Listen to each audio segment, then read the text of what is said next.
नमस्कार विद्यार्थी मित्रांनो, आज आपण बँक अँड सिंपल इंटरेस्ट या चॅप्टरमधील प्रॅक्टिस सेट 40 सोडवणार आहोत. प्रथम प्रश्न वाचून घेऊया. त्यामधील पहिलाच प्रश्न आहे आपला. If Riyana deposit 1500 rupees in the school fund at 9 PCPA for 2 years, what is the total amount she will gate. आपल्याला या प्रश्नामध्ये रिहाना डिपॉझिट 1500 रुपीज म्हणजे पीची किंमत दिलेली आहे. पी म्हणजे मुद्दल, डिपॉझिट 1500 रुपीज. पीची व्हॅल्यू दिली इन द स्कूल फंड शाळेच्या बँकेमध्ये ॲट 9 PCPA म्हणजे दर दिलेला आहे, रेट 9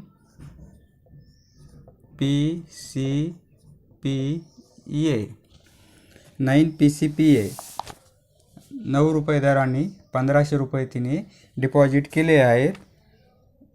फॉर 2 years, इयर्स म्हणजे एन किंवा T time 2 years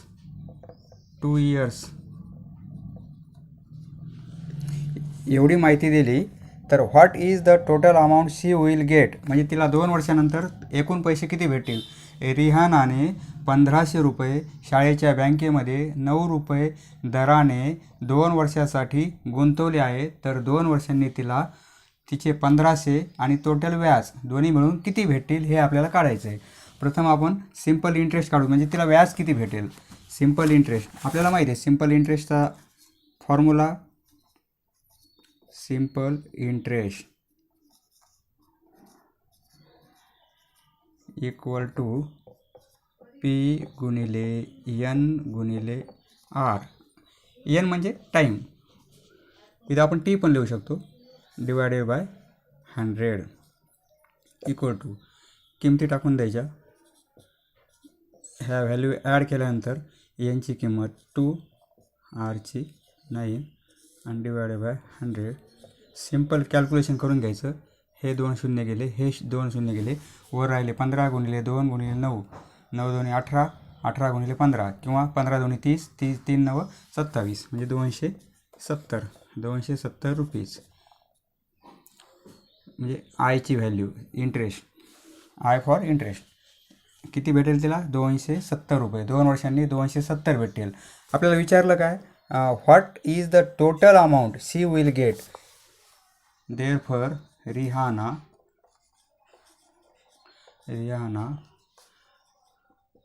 will get total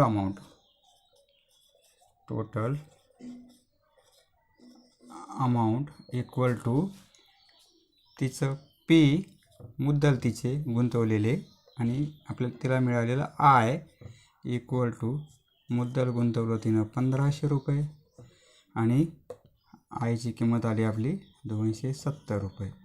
total झाले 1770 रुपीज. धन्यवाद. दुसरा प्रश्न आपण दुसऱ्या व्हिडिओमध्ये सोडू.